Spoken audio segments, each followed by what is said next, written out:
What's on, ladies and gentlemen? My name's Ross, I like games, and today we got a bunch of super rares from OP-06 that we've not talked about yet, and that's what we're going to do. We're going to have a chat about a bunch of rares, super rares in fact, from OP-06, Wings of the Captain. I'm excited, you should be excited too, and let's start off with Gecko Moria. Yes, we have already seen a Gecko Moria leader. That is true. You know what we haven't seen? A super rare Gecko Moria character, at least not in OP-06. So, let's start off and have a look over there. Now, the translations here, I have done them myself, but I have checked with the lovely Orange Samurai D over on Facebook, who has checked with people over on the Discord. But as always, I feel pretty confident with my translations. I've been doing these a lot for the One Piece TCG now. You might notice some of the cards I can't get to too quickly on videos. I'm sometimes now the first person to post a translation when the lovely folks over at the One Piece card game in Japan actually tweet it out in Japanese. So, yeah, I'm feeling pretty good about these. So starting off with Gecko Moria then, what have we got? We got an 8 cost, 9,000 power, no counter character. So with that much cost and no counter, we're expecting it to be good. Oh, it's good. You see, what happens is, it's slightly convoluted, but on play, you choose a 4 cost or lower and a 1 cost or lower character card from your trash. One of them you play, as in you play normally, and the other one you play rested. So you get to choose 2 characters from your trash to pay for free. 1 rested, 1 active. And this is brilliant. We've seen a bunch of these things in the past, these cards that let you play other characters for free. But a lot of the time, you've got to get the combo rolling. So, you know, if we look at the film green ones from OP-02, for instance, there's a bunch of them. There's the 7 cost Luffy that lets you play a 4 cost or lower. But then again, you've also got the 4 cost Brook that lets you play a 3 cost or lower. And then you've got yourself the 3 cost Nico that lets you play a 2 cost or lower. You see where we're going with this. And the thing is, all of those are great, but you've got to have the correct characters in hand. If you don't have the right characters in hand, you can't actually play them for free, which is super annoying. The thing that Gecko Moria does so well here is that it allows you to play them from the trash, which is a gigantic difference, absolutely gigantic. And if we go back to the leader for a moment, don't forget that's a Don X1 when attacking, pay 2, and you have to discard a card from your hand and the top 2 cards of your deck. But then you get to, from your trash, play a 4 cost or lower Thriller Pirates character for free. It's not really for free, it's for a 2 cost because that's what you paid. But part of the cost there is that you're trashing a card from your hand. And part of the cost there is that you're trashing the top 2 cards of your deck. But that doesn't really matter when you can play from the trash. I've been saying this all along, not just in One Piece and every card game.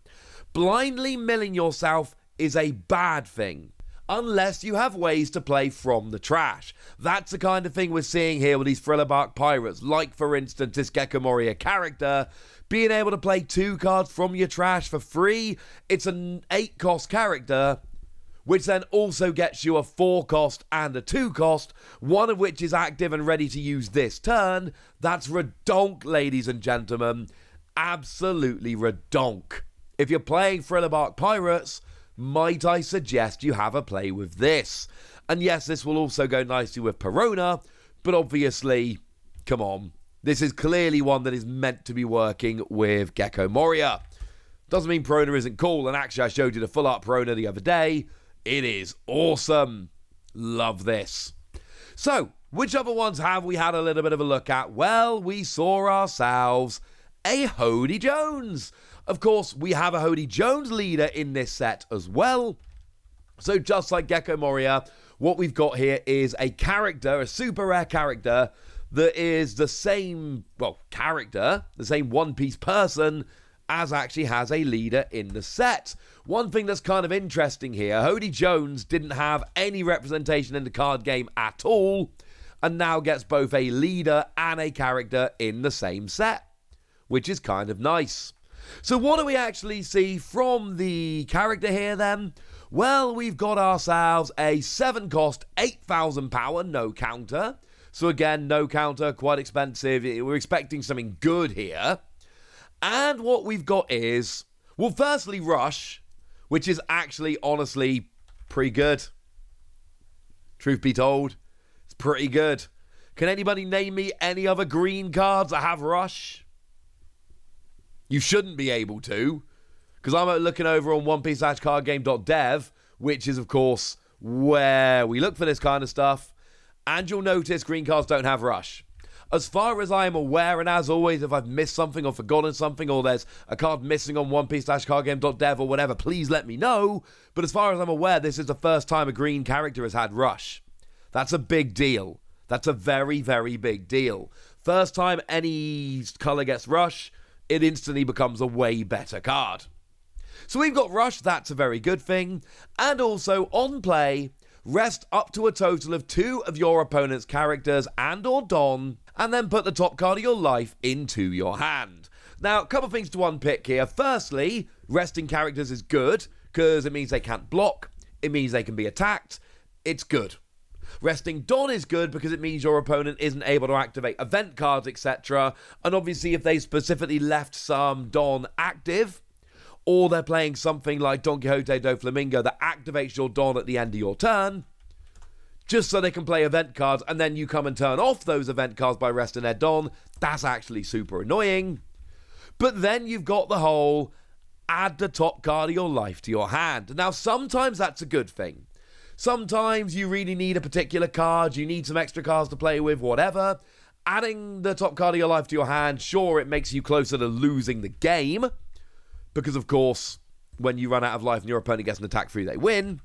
But also, it gives you a card advantage, it gives you an extra card to play with. But remember the leader, Hod Jones. Activate main, rest this leader, and you can rest one of your opponent's 3-cost or lower characters, or one of their Don, and then afterwards you cannot add life to your hand using your own effects during this turn. And I told you when Hod Jones was revealed it made no sense, because when Hod Jones was revealed, we had no skills in green that would add life to your hand. Those things didn't exist. Well, obviously now this is not the first one we've seen, but it's another one. But remember, you've got a choice here. You can choose to activate your leader skill, then play this so you get Rush, and you get to rest your opponent's Don, but you don't take a life into your hand because you can't, because your leader said you can't. Or, if you really want the card advantage, just play the character Hod Jones before activating the leader's skill. There. Job's a good un. Love this. Both of these super rares we've seen so far are very, very, very strong, very good, very impactful cards. So how about Kazuki Momonosuke? The very grown-up Kazuki Momonosuke, which is really weird when it happens. Let's not talk about it. 5 cost, 6,000 power with blocker. It's decent. Decent blocker. And then on play, place up to one of your Wano-type characters other than Kazuki Momonosuke on the top or bottom of its owner's life, face up. Yeah. This is really good. This is really, really good. Firstly, blocker, yay. But secondly, putting one of your characters onto your life, it's recovering. You've got now one more life. You are now further away from losing the game, which is a very, very good thing. And then, of course, what you really want to do here is take advantage of small early game characters, very low-cost characters. So take something like the Atama from OP-04. On play, place up to one of your opponent's animal or smile type characters that cost 3 or less on top of their life area face up. As an example, you're getting rid of one of their characters. You are annoyingly building up their life, but still, that might be something you're playing to try and frustrate your opponent. But when this card is played, it's pointless. You don't want it anymore. Or something like Otoko from OP-04 lets you trash 2 Land of Wano type cards from your hand, and then if you have 1 or less life, add a card from the top of your deck to the top of your life.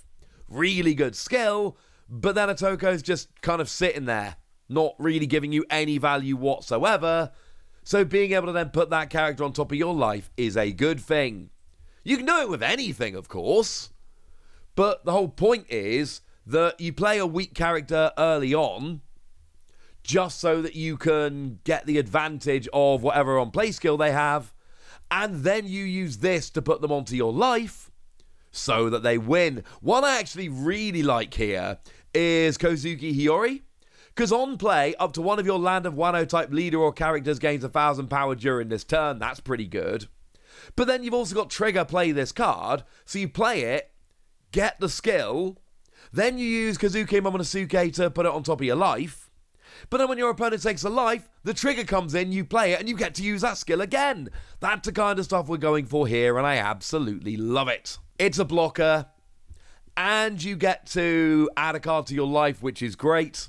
And you can potentially be reusing these skills, which is great. And yeah, this seems like fun. Obviously, this goes with the Yamato leader that we are getting in OP-06. It's not quite so explicitly, oh my goodness, it works perfectly as the other ones we've seen in this video. But obviously, we've got a green-yellow Yamato. And to be fair, that Yamato's got double attack and activate main once per turn. If your opponent's got 3 or less life, you can give 2 rested Don to one of your characters, which also seems particularly good here. Yeah, this is pretty gosh darn good. And like I say, there's no like super duper obvious combo here like there are for some of the others, but no, this is still a great leader and a great character, and I absolutely love it. Oh yeah, but there is actually potentially the best one saved till last, or at least another super powerful one saved till last. We got the first ever Vinsmoke Judge, 8 cost, 8,000 power, and on play, Dawn -1, you may trash 2 cards from your hand and play up to 4 Germa 66 type character cards with 4,000 power or less from your trash with different names. It's very important they must have different names. But we've already seen a bunch of these, so that seems fine by me. Like, we've seen a bunch of the Germa 66 cards with 4,000 power or less coming from this particular set. And remember, this game's going to be around for a while. We're going to see more Germa 66 in the future. And this is starting to look, honestly, potentially kind of silly. Like, this could be absolutely ridiculous. Like, proper job, full on, broken, ridiculous. I mean, to take a couple of examples, we had a 4,000 power Vinsmoke Ichiji, 2,000 power Vinsmoke Reiju. There's going to be others. These look really good. Obviously, here we do have another leader, the Vinsmoke Reiju, and yeah, obviously, we're seeing the super rares here matching up to the leaders. That shouldn't surprise anyone. And again, here, this is just during your turn, once per turn, you can, when you put a Don card from your field back into your Don deck, draw a card. So it's not like there's a really explicit combination here with Vinsmoke Judge, but also, yeah, if you're playing Germa 66, this is brilliant. Oh, also, activate main once per turn, Don -1, rest up to one of your opponent's Don cards. So, Don -1, you lose a Don, but your opponent doesn't get to use one this turn, which could make a huge difference, as we've already explained in this video. And of course, when you return a Don to your Don deck, your Vinsmoke Reiju leader will let you draw a card. But seriously, you play this, and then you trash 2 cards from your hand, and then you play 4 characters for free? Yeah. Interestingly enough, purple generally doesn't play from the trash. That's black. But obviously here you are playing from your trash because you need to get these characters back from your trash. But if you've lost a couple of them or trashed them or whatever as you go through, bearing in mind a bunch of these have skills where you trash them. Take Vinsmoke Yonji, this one we didn't look at a minute ago, so here's another example of one with less than 4,000 power. Activate main, Don -1, you may trash this character, and if your leader has Germa 66, you can play a 4-cost Vinsmoke Yonji from your hand or trash. But here's the thing, you've then got this less than 4,000 power Vinsmoke Yonji in your trash, so it's not just that you have to try and discard them using other things. The little versions of these characters trash themselves to bring out the bigger versions of the characters, and then Vinsmoke Judge comes out and brings back the little versions of these characters. The combos going on in German 66 here are ridiculous. And by the way, Yonji, we've looked at combos, looking at some of the other German 66 characters in this set. There are a bunch of them that do this. My point is, we got a bunch of little German 66, which trashed themselves to bring out bigger German 66, and now we've got a super rare that will bring back all those little German 66. It's absurd. It's absolutely absurd. Yeah, this one looks really good. All four of these look absolutely ridiculous. I've heard power creep mentioned since these were revealed. Not entirely sure that's an unfair thing to mention. That sounds like what absolutely might be going on here. There is a lot to get your head around here. There are a lot of very good cards. These are ones to get very, very excited about. And now hopefully you can. But now I want to hear from you guys. Tell me what you think about these cards. Tell me which one of the four is your favourite. Tell me anything you want to tell me in the comment section. Go nuts! Be nice! And then make sure you like this video, subscribe to this channel, follow me on Twitter at the Wasi. That's where we talk about One Piece and a bunch of other card games. And please do consider checking out patreon.com/PTCG Radio, where you can support the channel, get some bonus podcasts and all kinds of fun things. But by far the most important thing as always, look after yourselves till next time, would ya? Thank you very much for watching. My name's Ross, and you've been watching Wasi Plays.